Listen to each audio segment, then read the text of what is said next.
Hello and welcome to Independent Thinking, the weekly podcast from Chatham House. I'm Bronwen, the director. This week is a special edition. We're devoting the entire episode to Russia's war in Ukraine. Friday, February 24th, of course, marks 1 year to the day when Vladimir Putin launched his all-out assault on Ukraine. That was a decision that unleashed the largest war in Europe since 1945. It's brought hundreds of thousands of casualties on all sides. We're going to consider where we are now in the conflict and the prospects for bringing the war to an end. Joining me down the line from Kyiv is Mariya Ionova, a Ukrainian opposition MP. A very warm welcome to you. Thank you. Thank you so much. Great to have you with us. Joining us from Paris is Samantha de Bendern, an associate fellow with our Russia and Eurasia programme. Welcome to the show, Sam. Hello. Hello, everybody. Also very good to have you. And here at Chatham House are two regulars, Patricia Lewis, the director of our International Security Programme. Hi, Patricia. Hello, Roman. Patricia struggling with voice from many conferences, including the Munich Security Conference, which we'll come on to. I have every sympathy. And James Nixey, the director of our Russia and Eurasia Programme. Welcome back. Morning, Bronwen. Thank you. Great to have you all here. Well, Ukraine, an invasion 1 year on. Let's look at the state of the conflict in Ukraine today. Mariya, I wonder if you can start this for us. Can you describe the mood in Kyiv a year on? Thank you. Thank you, Ron. In 3 words, it is strong, resilient, and optimistic. And we keep fighting. And we really appreciate the whole free world to be with us. And that is why first point is that the year of this tragic day for Ukrainian nation is united as never before. And that is why when you represent me as an opposition, yes, we are opposition democratic party and faction in the parliament, European Solidarity. But believe me, we are now one party named Ukraine, and we are fighting, and we are united, and we are ready to fight further, because we enjoy really unprecedented political unity of civil society, business elites, and we see how Ukraine, is a small organism, very creative, very operative, and that is why, of course, it's the leadership of our army, volunteers, and the most important thing to each other for us. And the goal is the only one to win and to win as soon as possible, and to win as we can. And also, point number 2, I would like to say that Europe and the world have seen really the true face of Russia aggression regime, because it's brutal, imperialistic, and criminal. And I think that now, when we hear Russian culture, this Russian culture we could see in Bucha, in Izum, in Irpin, and in Mariupol. So that's the real face of Russia culture. Thank you for that. I wanted to ask you what you felt was the most important point of President Joe Biden's visit this week, what you took from that. Of course, it's very optimistic and very symbolic of unity, of solidarity, of unwavering support, and also commitment of the free world to back Ukraine in our fight, because the main signal was that we are all together till our victory. And this also was very great message to our armed forces, to our society, to the alliance, and to Kremlin also, that US support is strong and will last as long as it needed in this war. Of course, we need it as soon as possible. And also, we also would like to hear the answer, what is the victory of Ukraine and what is to defeat Russia. We'll come on to that, but thank you very much indeed for that. James, we've heard from Mariya, the voice of the resilience of Ukraine. We're also hearing a lot about the potential spring offensive. How would you describe the state of the conflict now as we come out of the winter? Yeah, that's right. Wars come in phases, and we are at the stage of the Russian offensive. It's been going on now for 2 to 3 weeks already, in fact. But perhaps the reason we haven't heard more about it in some respects is because it's been quite anemic, underwhelming, shall we say. It is going on at about 5 or 6 points along the front line. The Russians make occasional small gains, but they've had some pushbacks as well, in Volha in particular, quite humiliating. And I think it'll last for maybe another month or so. And to be honest, the Russians don't have much more up their sleeve. There's not going to be some second Russian offensive coming along down the line, or at least not immediately, and not without a further round of mobilization, which will have its own problems as well. Then there's the likelihood of a Ukrainian counteroffensive, probably in the spring. They may also need a round of mobilization for that, and it will be costly to the Ukrainians. And then I think beyond that, beyond spring, we'll have to see what Ukraine is going to get in terms of kit from the West, and we don't know that yet. So maybe a good time to be looking at this war almost is in the fall, in the autumn, because I think that's when things are going to change. My bottom line would be that the war, I'm sorry to say, is not going to end this year. I don't think so, but it will be a very decisive year.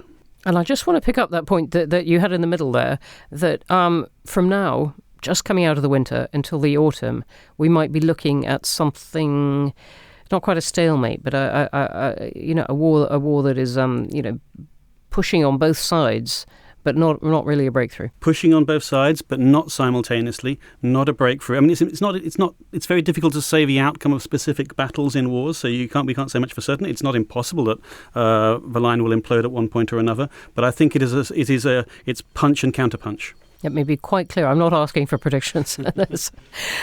Samantha, President Putin spoke this week. He set out his justifications for the war in a very long speech. What did that speech tell you about the state of Russia and the state of the war? Well, I was reminded, in fact, of what Joseph Goebbels said back in the 1930s, that if you repeat a lie often enough and it's big enough, people will actually start to believe it.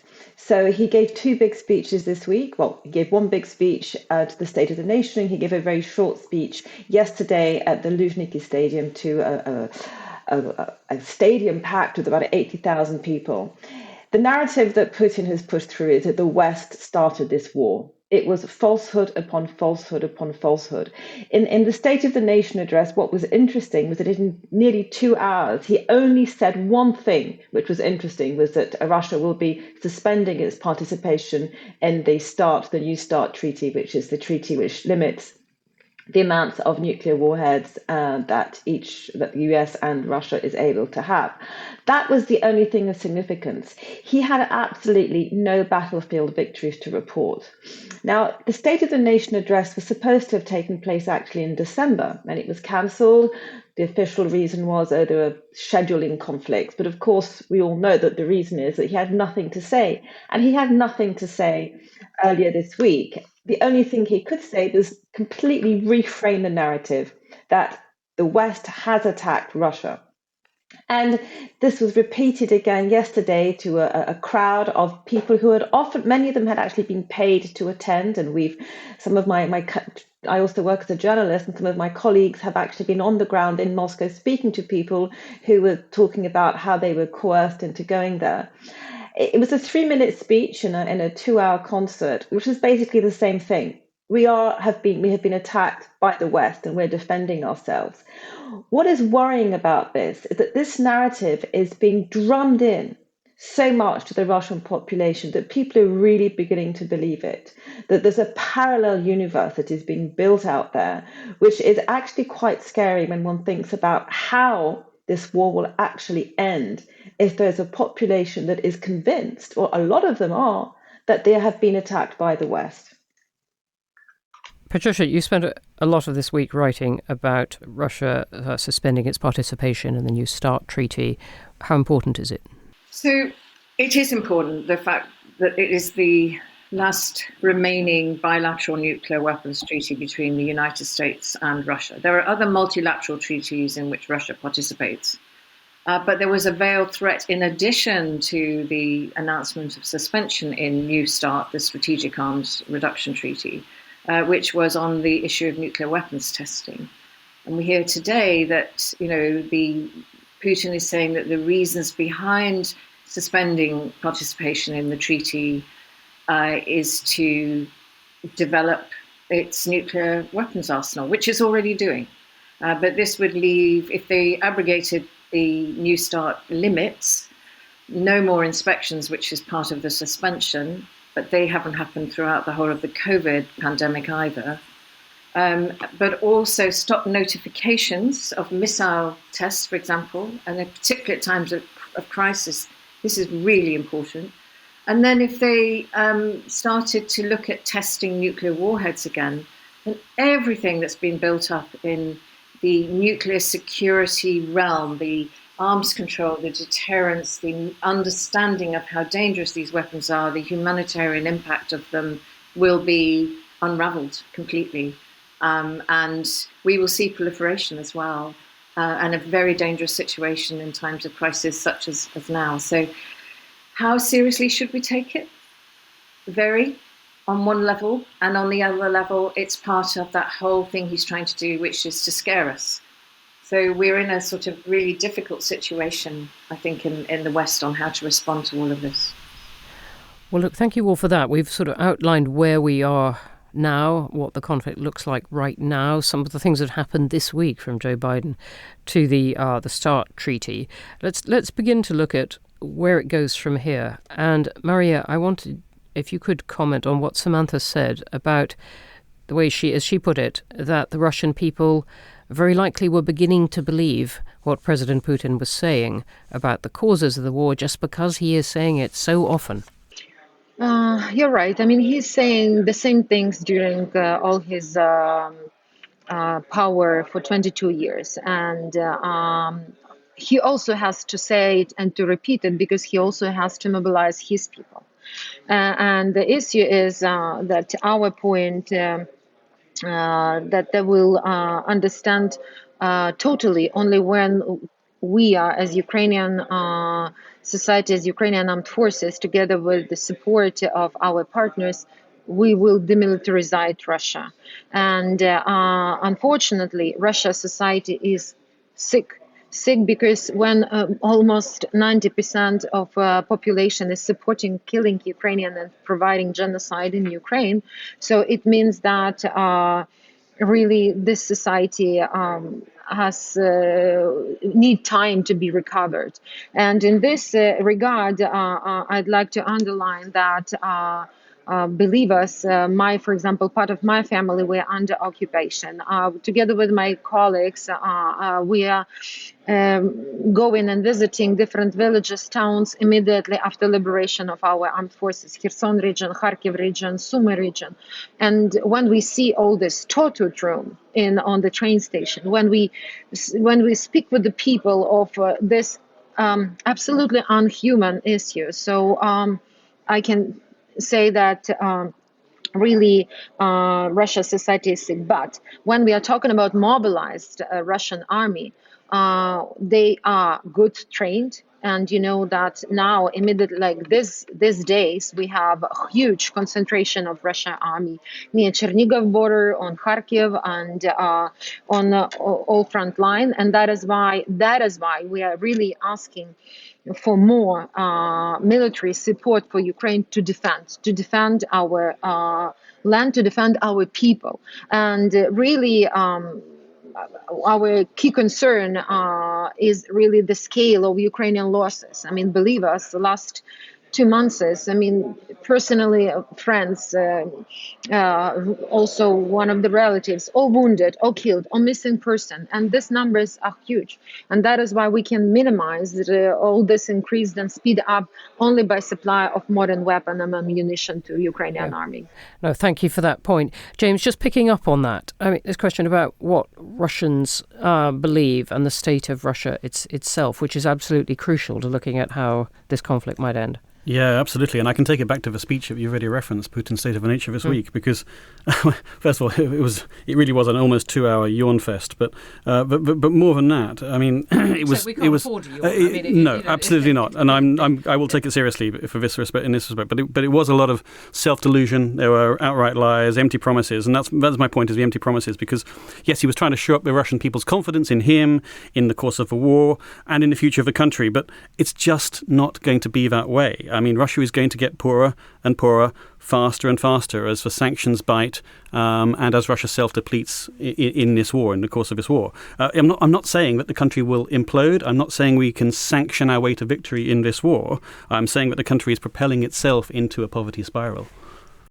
Samantha, I wonder if you can come in on this. You're joining us today from Paris, and I'd love to hear the French, what you make of the French position on this, because, of course, President Macron has been taken a lead in some respects in trying to talk to Russia, in trying to see if there's any way to, begin to broker some kind of resolution to this. So that has obviously been very controversial. Where is France now in this? I would say there's been a pretty remarkable shift. A year ago, there was definitely a sense in France, not only with Macron talking about the need for dialogue, the need to not humiliate Russia. I think everybody remembers the outrage that some of those comments caused. And he has been changing his in a way, the fact that he was in contact with Putin and saw Putin's reaction and was able to actually witness firsthand Putin's lies has really changed the French attitude. And this was really, really visible in Macron's speech in Munich last week, when he said, Putin lied to me about Wagner. And of course, there will have to be. This is the Wagner group. This is the Wagner group. The Wagner group. That Putin has brought into play to help fight for him. Exactly. So Putin said to Macron, the Wagner group have nothing to do with me. They're not involved in Ukraine. I don't know what this is about. And of course, a year later, we see the Wagner group as being a very important player on the battlefield in Ukraine. And Macron's tone about Russia, he said, now is not the time for dialogue. And this is a really big shift. And I spent a lot of time speaking to French generals who've also really come over to really understand the threat that Russia and Putin's Russia poses. Of course, there are still some of the voices who say, we have to negotiate, and Russia is part of Europe, and Russian values are close to French values. But those voices are really, really becoming rarer and rarer. And what is really interesting is Macron also said last week that there would have to be some kind of dialogue to understand the place of France's nuclear deterrence in European security. And France has increased its defence budget by 40%. This has been noticed, munitions.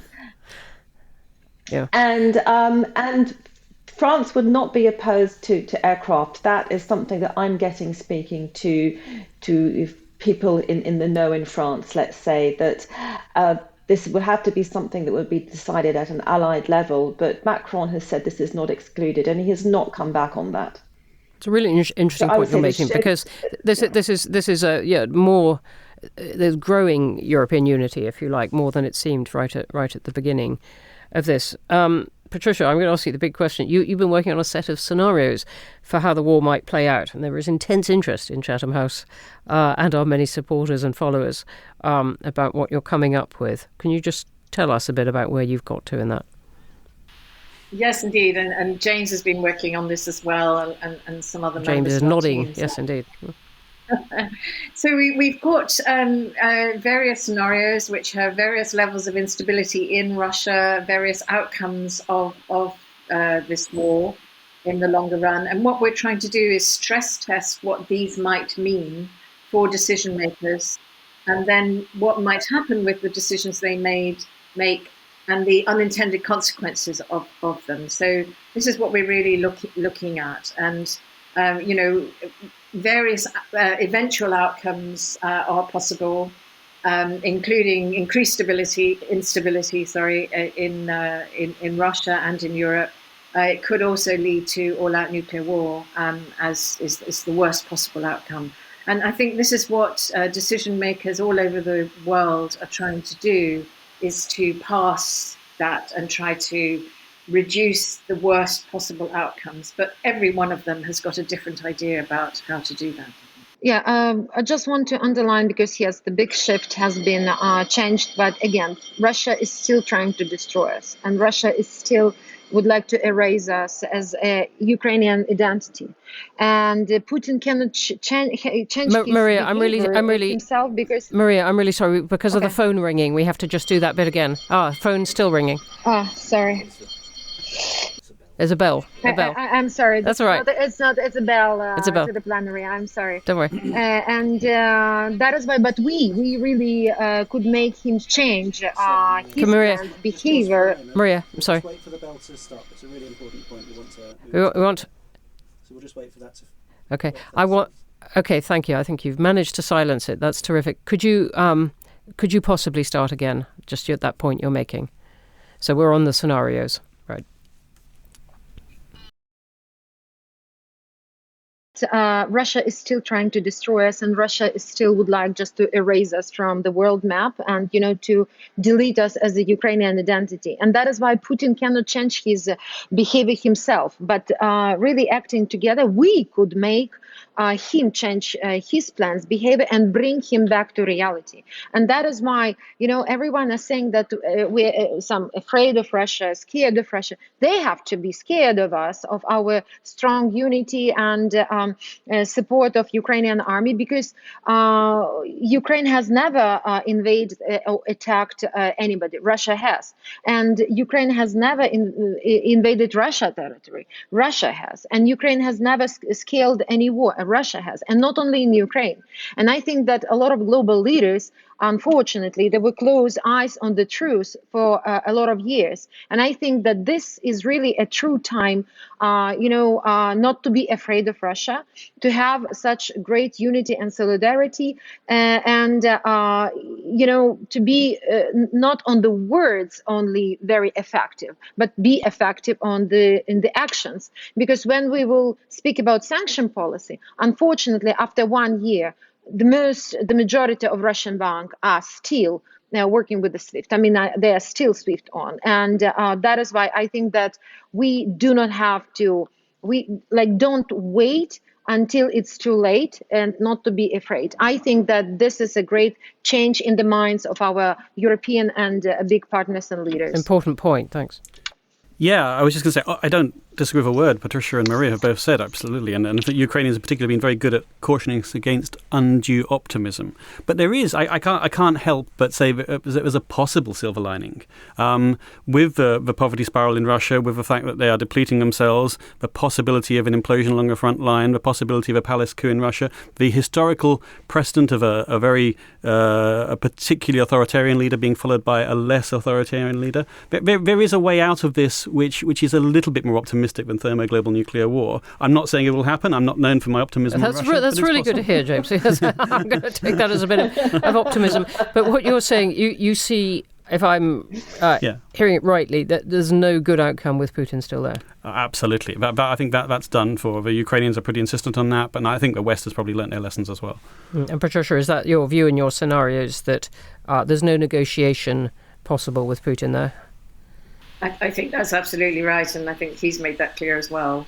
So it really is about whether or not it's possible to get a change in Russia before we get to a point of more serious situation. And the manner of that change, how he leaves office. Yes. Well, we've had just several. I agree with that. Okay, well, then we have agreement. No, I'm not commenting myself. We have agreement, all our panellists. Let's just take a step back, not very long, but it seems a long time ago, to the Munich Security Conference, a whole week ago, 5-6 days ago. And I just wanted to put to you all a point that struck me very forcefully there, which was many countries, many describing themselves as from the global south, Brazil as well, I was interviewing the foreign minister, saying, look, this isn't our fight. We're not going to take sides. Please don't ask us to take sides. And some countries, particularly poorer ones, saying with some passion, you don't take anything like as much interest in our conflicts, our refugees.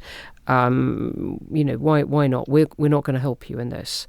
And Mariya, I wanted to start with you. What you would say to those countries, or how you respond to that, of many countries saying this is a squabble between European countries. It has no relevance to us? I will start that 9 years ago, the international law was violated. 1 year ago, with this full-scale invasion, the global order has been ruined. And now to restore international law, dignity, humanity, it could be done on the battlefield in Ukraine. And I think that is why it is also all the democratic leaders has realized that the democracy shall learn to hold a weapon in self-defense. And that is why the changes of the budgeting and such positions and so on. But I think that if again, as starting from 2014, to let Putin, to close on many issues eyes, it will be for him a green line to go further. And that is why now it's much more cheaper to invest to Ukraine, to be with Ukraine, than it will be much more expensive for other society when he will go further. And in this regard, of course, we have to be very cautious and very wise with China. As from our side in the Parliament of Ukraine, believe us, we started to work with South America, with India, with Brazil, with that countries who abstained. We are trying to find the ways how to speak about it's not about Ukraine now. This war is about democracy as it's a strong instrument, or we will let dictators to forcefully to grab lands and territories and to kill, to rape, just without any punishment and justice. Okay, you've got lots of arguments there: justice, international law, the suffering of people going on, the cost for other countries if Putin is not defeated in some way. Patricia, you were in Munich as well, and Maria's just absolutely crucially brought in the question of China, which is producing its own plan on Ukraine, obviously slightly discomforted by its relationship with Russia. What do you make of this challenge by other countries, which we heard very loudly at Munich? Yes, indeed. And I think it's a fair point. There have been wars all over the world and they remain unresolved. And we essentially, the West does pay attention to them. Certainly the UN pays attention. But in terms of really pushing for a resolution, etc., less so than they may like. I would just say this to all the countries around the world: trade, the interconnectedness of us all, the issue of food security, energy security, and if there's a nuclear exchange, we're talking nuclear winter, even on a regional basis, a 10-year famine globally. And all the modelling for that's being done. So let's not ignore that aspect. And then my final point would be on China. And that is that, is China having a good war? It has managed to position itself as a friend of Russia, but not the enemy of the West yet. And what is it buying up? How is it? It's buying up all sorts of resources around the world. What's it buying up in Russia? What will be the quid pro quo for the support? If there will be weapons support, for example, what could be the quid pro quo for China on that? Okay, Samantha. Yes, I obviously being in France, this is something that comes up all the time. And I think that at some point, Europeans and Britain within that have to actually accept the fact that this is a war of self-defense and say, yes, we are paying more attention to this war because it is a war that is being waged against us. It's not just about America wanting to spread democracy and spread values to other parts of the world. It is about our region being under direct existential threat, and we are defending ourselves. I don't think we should be afraid to actually say that, to say, yes, we are paying more attention. Yes, we are even paying more attention to these refugees because many of these people have family members in our part of the world. And it's a little bit, I realize this is contentious ground, but I think it's important to say this for our own populations and for the rest of the world to say, hey guys, we are defending ourselves here, and you have to allow us to defend ourselves. Really important point, and it did occur to me sitting in Munich that this is something that the West, if I can use that term, cannot take for granted of just asserting these things. It's actually an argument that it has to win, including at home. James, can you wrap this all up for us? Well, very briefly on Russia-China, I mean, again, I agree with Patricia, but it seems that China does not want Russia to lose this war. That's pretty crucial. But it doesn't want Russia to become an Iran or a North Korea. So it's trying to navigate this balance. In what sense in particular? The unreliability of a nuclear exchange, etc., that kind of thing. So China really wants Russia sort of as weak and debilitated as it is, because then it can exploit Russia as it does. And then on the global south, I mean, it's a really interesting debate. But I mean, obviously, I understand that they're not as concerned of European security as for Europeans. That's natural. But on the other hand, maybe I could ask you, I mean, what is the importance of the global south in this? Because obviously in country terms, it far exceeds European terms, but in GDP terms, it's not even close. So my question to you, Bronwen, would be how important is the global south's reaction to this war? I think it is important. And, this war affects them. I mean, we're seeing a lot of our work is looking on the instability that inflation alone is bringing to the Middle East and parts of Africa on this. I think it matters also because these questions of principles of what we are fighting for come up in many, many areas. But it is, I came out of that thinking the implications of this for the US, for the UK, for the rest of Europe were that they were more isolated in this particular conflict than they would care to think, despite these appeals, to, I think rightly, to universal principles, and that they're going to have to win both that war of words, but also the war on the ground with less automatic support than they thought, I think, when the invasion first happened. We are going to have to bring it to a close there. Obviously, this question will go on. This has not been our cheeriest one. We're coming out of winter, talking about nuclear winter. But we will obviously keep coming back to this question. Big, big thank you to my guests. From Kyiv, Mariya Ionova. From Paris, Samantha de Bendern. And in the studio, almost, Patricia Lewis and James Nixey in the Chatham House virtual studio. A reminder, you can find all of Chatham House's podcasts on Apple, Spotify and all major platforms, as well as through our social media channels. So do like, follow and subscribe. Please do leave us a review. I always ask, we always care. To read more from our experts, to find out about our events, to become a member, and we'd love to have you, don't forget to visit our website, chathamhouse.org, where you can follow in particular the recent work of our Russia and Eurasia programme and our international security work. That's all for now. Goodbye. Thank you for listening.